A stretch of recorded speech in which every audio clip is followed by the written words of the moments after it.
반단고기는 기천의 경전이다. 25번째 시간입니다.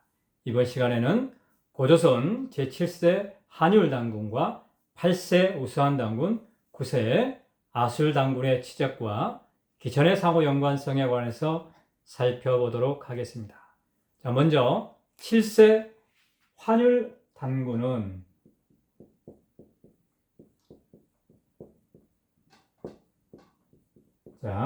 제2원년이 단기 287년 BC 2047년이 되겠습니다. 자, 이 우수한 당군은 출신이 계가 출신이다 그랬습니다. 계가 출신이다. 자, 우리 1세 당군왕검, 2세 부당군, 3세 가륵당군, 4세 오사군 당군까지는 그 계보가 환웅천왕의 어떤 계보였다면 5세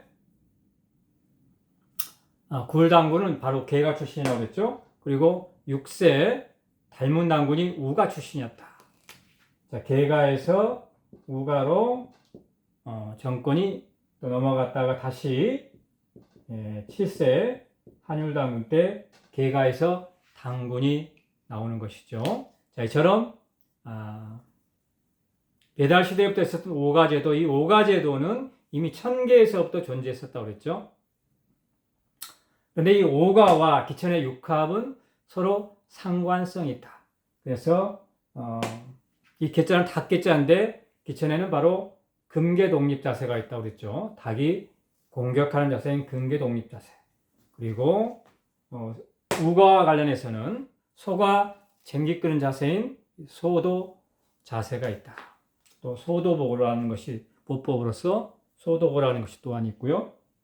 어쨌든 오가와 기천의 육합은 서로 상관성이 있다는 것이고요. 자, 그런데 한율당군은 제의를 58년이나 했지만 통치를 58년이나 했습니다만은 특별히 그 치적에 대해서는 기록이 되어 있지 않다. 그래서 한율당군의 뒤를 이어서 자, 8세 당군이 바로 우서한 당군인데요.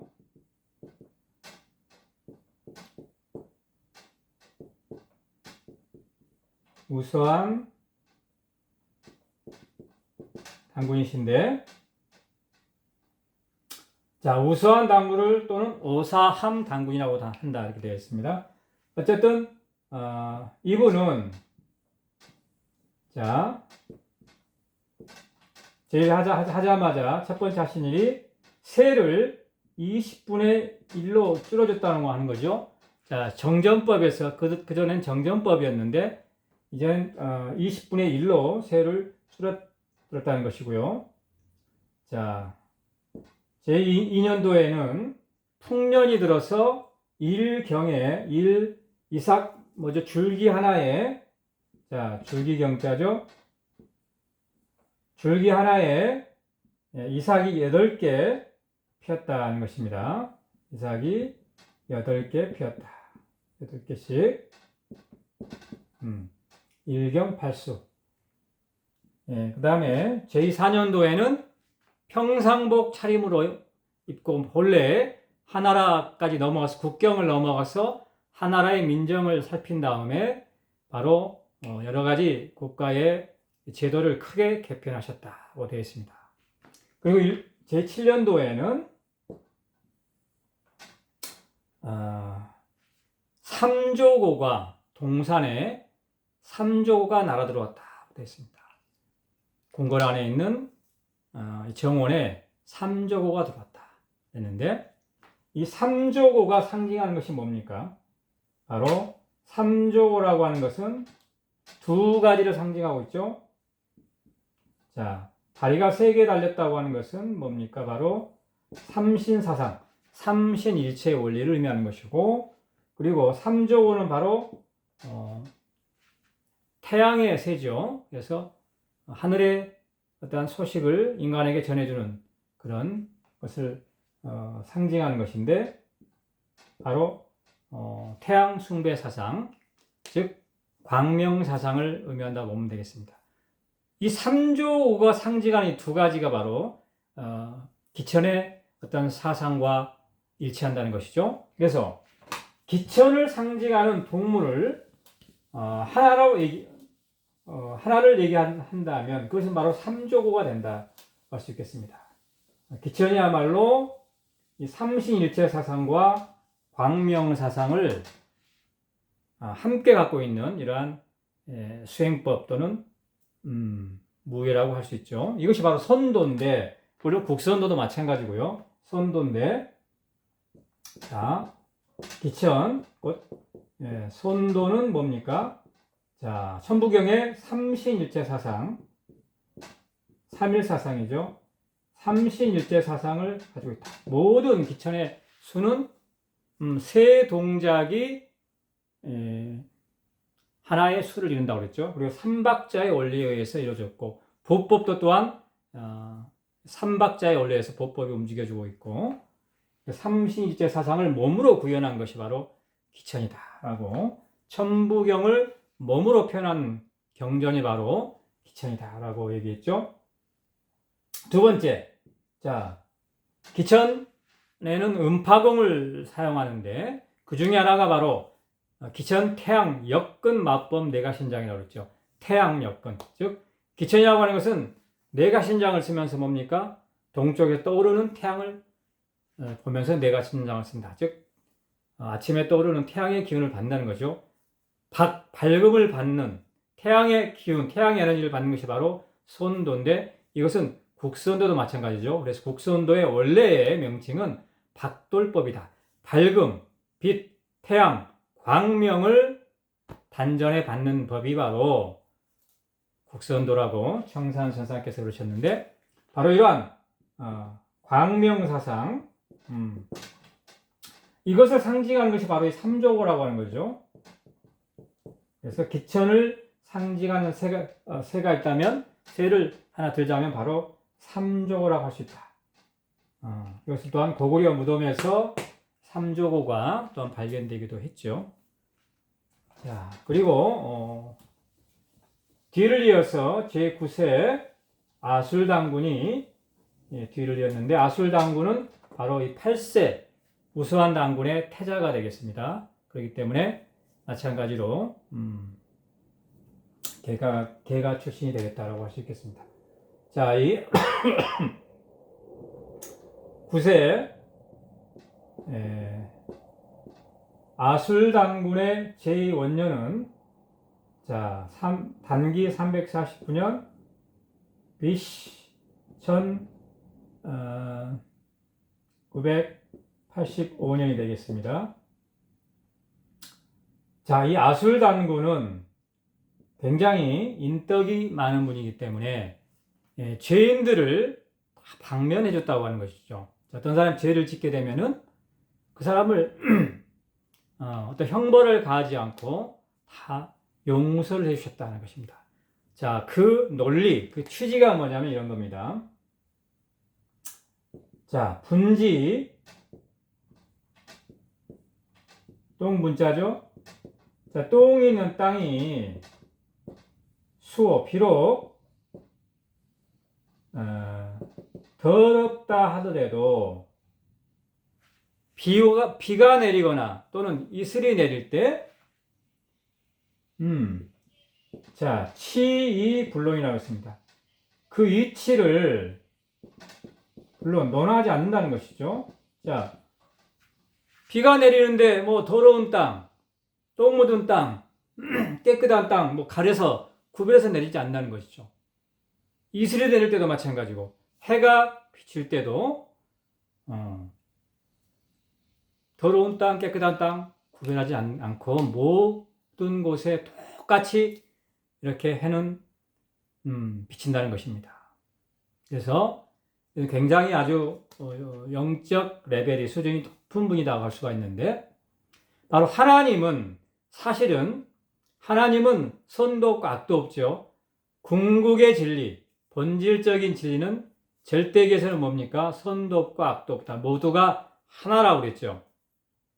자, 따라서 하나님은 뭐 죄인이라고 심판하고, 그래서 사실은 기독교가 왜 의식 레벨이 498인가? 이원적인 사고, 이분법적인 사고를 가지고 있다는 것이죠. 타락이라는 건 뭐냐? 바로 선과 악을 나눴다고 하는 것이죠. 본래 선도 없고 악도 없는 것인데 선악과를 따먹었다. 자, 이것은 인간이 분별의식을 갖게 됐다. 이원적인 사고 원리를 갖겠다는 것이죠. 분리의식, 위치성, 너는 저기 있고 나는 여기 있다. 너는 악하고 나는 선하다. 이러한 분별의식, 이원적인 사고, 이분법적인 사고, 이것이 곧 타락이라고 하는 것인데, 신은, 하나님은, 태양은 똑같이 사랑을 하고, 만일을 똑같이 사랑하고, 똑같이 모든 곳에 햇볕을 내려주시고, 비를 내려주신다는 것입니다.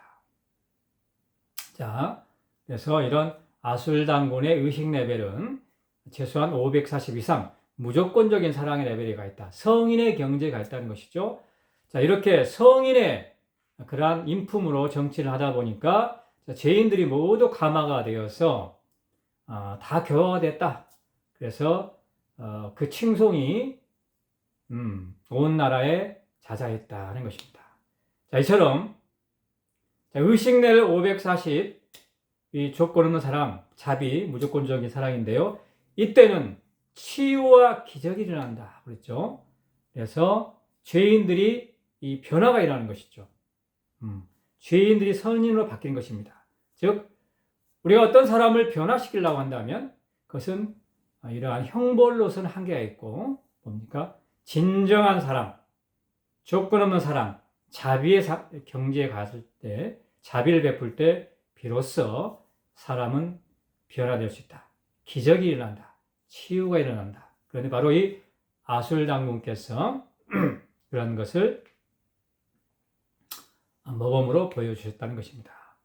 자, 그리고 이 아술당군 제2년에는 양일전상, 자, 해가 두 개가 떴다는 거죠. 그런 현상이 배우 양일전 관련 정보가 있다는 궁금하시면 것이고요. 배우 양일전에 대해서 알려줘. 양일전 관련 자, TV 콘텐츠 시청을 원하시면 세 번째는 양일전 검색해와 같이 말씀해주세요. 바로 제2년에 네, 바로 도와드릴게요. 어떤 걸 바로 진행할까요? 지니야 조용해 입담으로 제2년도에 창의 욕살, 창의라고 하면 지금의 이제 발해만 서해가 황해 서해가 되겠습니다. 자, 욕살, 우착이라고 하는 사람이 반란을 일으켜서 궁궐을 침범했다. 그래서 자, 임금께서, 황제께서, 당군께서 상춘에는 구월산이 있다고 그랬죠. 구월산 남쪽 기슭에 새로운 궁을 짓고 3년 동안 거하다가 돌아오셨다. 환도하셨다라는 기록인데요. 자, 여기서 우착의 반란은 뭡니까? 자, 누군가 반란을 일으켰다. 그래서 그것을 우지와 우속을 보내서 토벌을 하고 목을 베게 했다라고 하는 기록이 있는데, 자, 전투가 일어난 거죠. 전쟁이 일어난 것이죠. 자, 군대가 동원됐다. 군대가 있다는 것은 뭡니까? 바로 무예가 있다는 것이죠. 무예가 있었다. 그러면 고조선의 무예란 무엇이냐? 바로 이 기천이 바로 고조선의 무예다라고 할 수 있습니다. 특히 욕살이라고 하는 것은 뭡니까? 뜻이 높은 군사라고 했죠. 굉장히 이런 무예가 높은, 무예수이 높은 그러한 사람이 욕살이다. 물론 행정적인 그런 권한도 가지고 있습니다만은 최소한 포스타 정도 되는 상장군 정도 레벨이 되는 사람들이 욕살인데 어쨌든 굉장히 고수들이든 무예의 고수들이다라고 할 수 있겠습니다. 어쨌든 자, 이렇게 전쟁이 있고 전투가 있다고 하는 것은 반란이 있다고 하는 것은 제압했다고 하는 것은 군대가 있었다는 것이고 군대가 있었다고 하는 것은 무예가 존재했었다고 하는 것이고 그 무예가 바로 이 고조선의 무예가 바로 기천이다라고 말씀드렸죠. 자, 요즘에 이제 우리 덕수궁의 대한문 앞이나 또는 수원의 화성에서 이렇게 이제 전통 무예를 많이 보여주고 있죠. 그런데 그 전통 무예의 근거가 조선시대에 있었던 무예도 보통지 나오는 그러한 여러 가지 무술 이런 것들을 보여주고 있는데, 그렇다면 우리 결의에 무예 역사라고 하는 것이 500년, 600년밖에 되지 않았던가? 그렇지 않았다는 것입니다. 고려시대에도 무예가 있었고, 삼국시대에도 무예가 있었고, 자, 이렇게 북부의 시대에도 전쟁이 있었고, 한나라와의 전쟁이 있었고, 그리고 고조선 시대에도 마찬가지로 이렇게 또 하나라 요순과의 싸움, 이런 전쟁이 있었기 때문에, 또는 그 이전의 배달 시대에 바로 치우천왕과 항저현왕과의 전투, 탕록 10년 전쟁, 이러한 전쟁이 있었다고 하는 것은 반드시 무예가 있었다. 무예가 있었다는 건 반드시 전쟁이 있었다는 건 반드시 무예가 있었다는 것이죠. 그 무예가 바로 기천이다 또는 곡선도다라고 할 수 있다는 것이죠. 따라서 우리의 무예 역사라고 하는 것은, 기천의 역사라고 하는 것은 바로 수천 년이 된다라고 결론을 낼 수 있겠습니다. 고맙습니다.